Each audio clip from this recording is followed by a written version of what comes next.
Alhamdulillah nahmaduhu wa nasta'inuhu wa nastaghfiruh wa na'udzu billahi min syururi anfusina wa sayyiati a'malina may yahdihillahu fala mudilla lahu wa may yudlilhu fala hadiyalah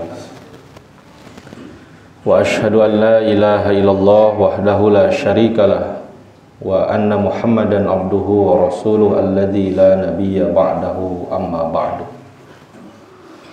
Faqala Allah ta'ala fi kitabihil karim a'udzu billahi minasy syaithanir rajim wa likulli ummatin ja'alna mansakan wa minhajan wa qala Rasulullah sallallahu alaihi wasallam man wajada sa'atan walam yudhi fala yaqrabanna musallana. Hadirin sidang Jumat yang dimuliakan oleh Allah Subhanahu wa taala. Dalam rangka menyambut Idul Akbar yang kurang lebih 2 pekan ke depan kita akan bertemu dengan ibadah yang telah disunnahkan oleh para nabi, bahkan semenjak Nabi Adam alaihissalam, Nabi Idris alaihissalam, turun-temurun sampai kepada Nabi Muhammad sallallahu alaihi wasallam. Dikatakan udhiyah, dikatakan manasik, dikatakan kurban, satu ibadah yang menggambarkan lambang keinginan seorang hamba ingin dekat dengan Allah Subhanahu wa taala. Berbagai aturan syariat perlu kita baca dengan teliti, dikaji kembali agar kemudian apa yang kita laksanakan menjadi amalan makbulan, tidak menjadi amalan mardudan, menjadi amalan yang diterima oleh Allah Subhanahu wa taala, tidak lantas sia-sia menjadi amalan yang ditolak. Satu di antara hal yang perlu diperhatikan dalam pelaksanaan Idul Kurban atau Idul Adha atau Idul Akbar adalah terkait waktu dan tempat. Dalam beberapa hadis Rasulullah Shallallahu Alaihi Wasallam telah memberikan rambu-rambu kepada kita semua, baik terkait dengan waktu ataupun terkait dengan tempat. Di antaranya Rasulullah Shallallahu Alaihi Wasallam menyampaikan aturan kurban terkait dengan waktu.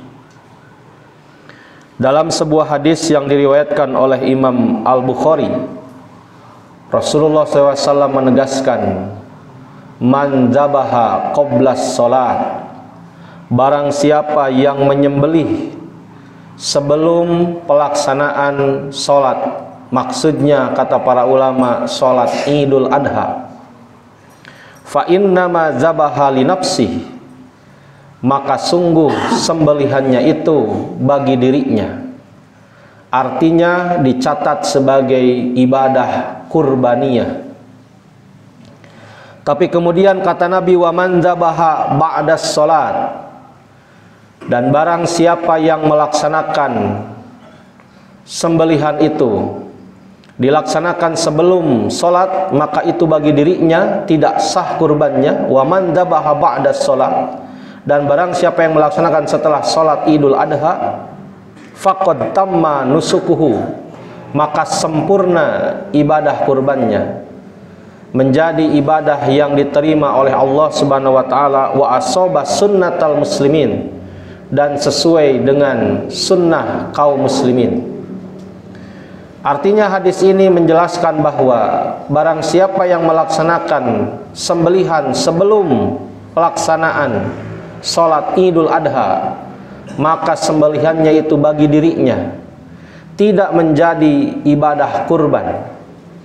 Dan barang siapa yang menyembelihnya setelah pelaksanaan sholat Idul Adha, maka kata Nabi, faqad tamma nusukuhu, sungguh sempurna sembelihannya, wa asaba sunnatal muslimin, dan sesuai dengan sunnah kaum muslimin.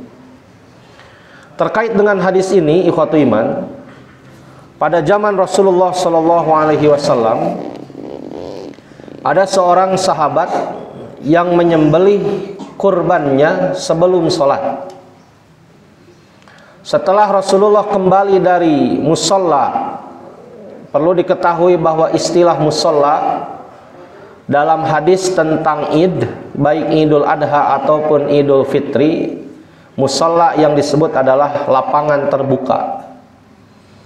Makanya Rasulullah SAW mensunnahkan Idul Fitri dan Idul Adha itu dilaksanakan di lapangan terbuka, dalam hadis diistilahkan dengan sebutan musola.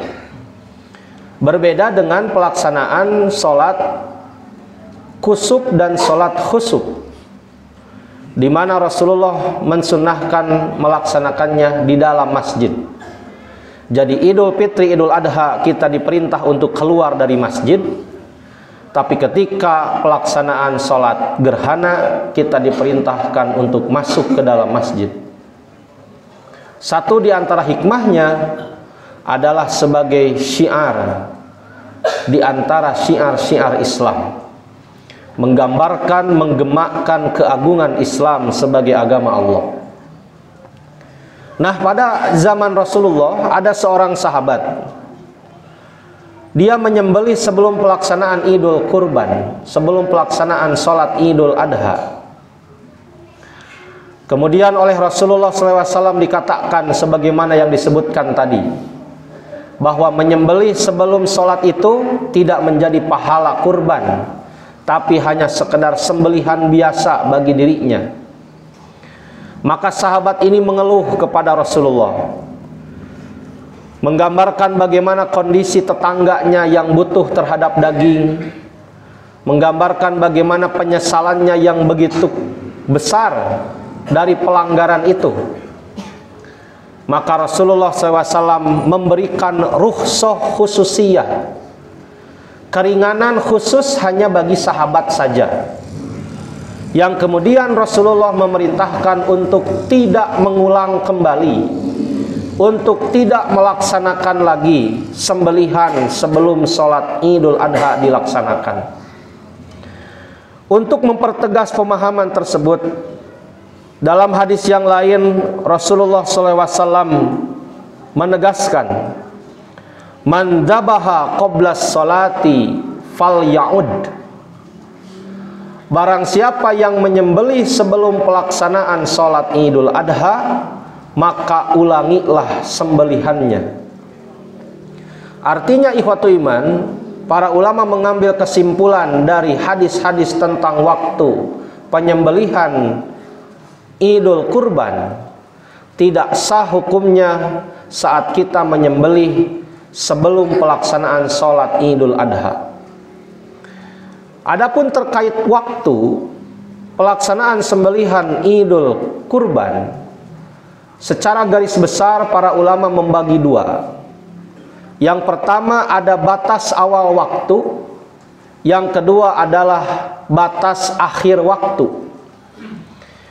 Sebagaimana telah kita jelaskan bahwa batas awal waktu penyembelihan kurban adalah harus setelah pelaksanaan sholat Idul Adha.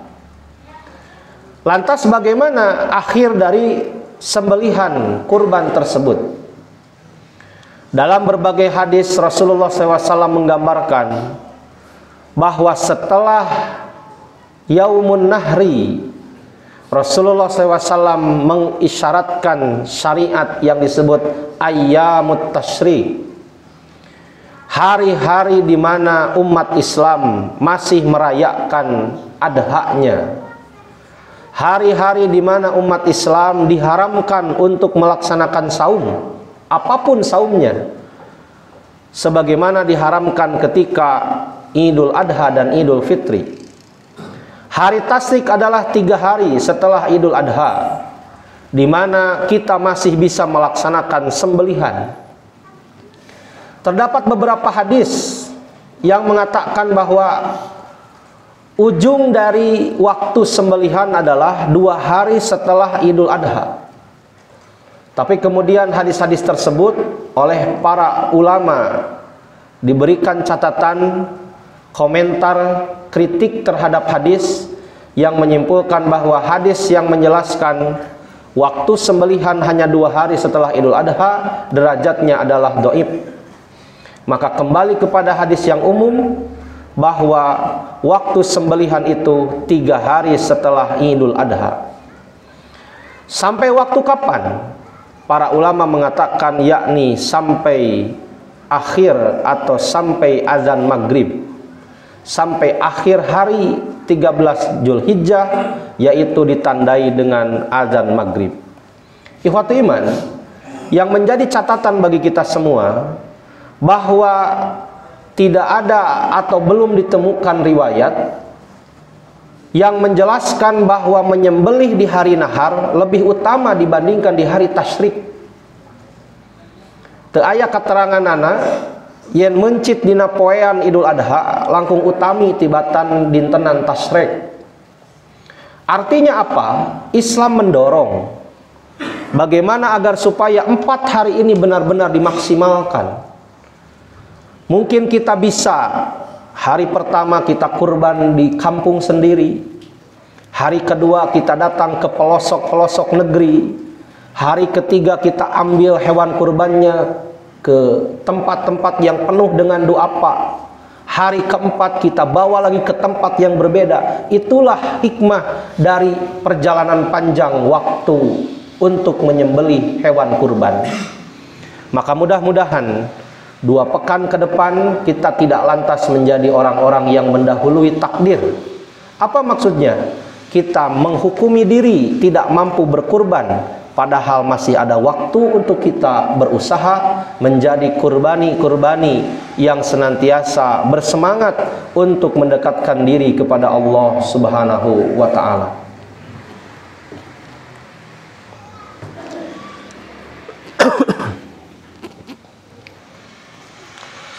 Alhamdulillahilladzi arsala rasulahu bil huda wa dinil haq liyudhhirahu ala dini kullihi wa kafa billahi syahida wa asyhadu an la ilaha illallah wahdahu la syarikalah wa anna muhammadan abduhu wa rasuluh alladzi la nabiyya ba'dahu amma ba'du.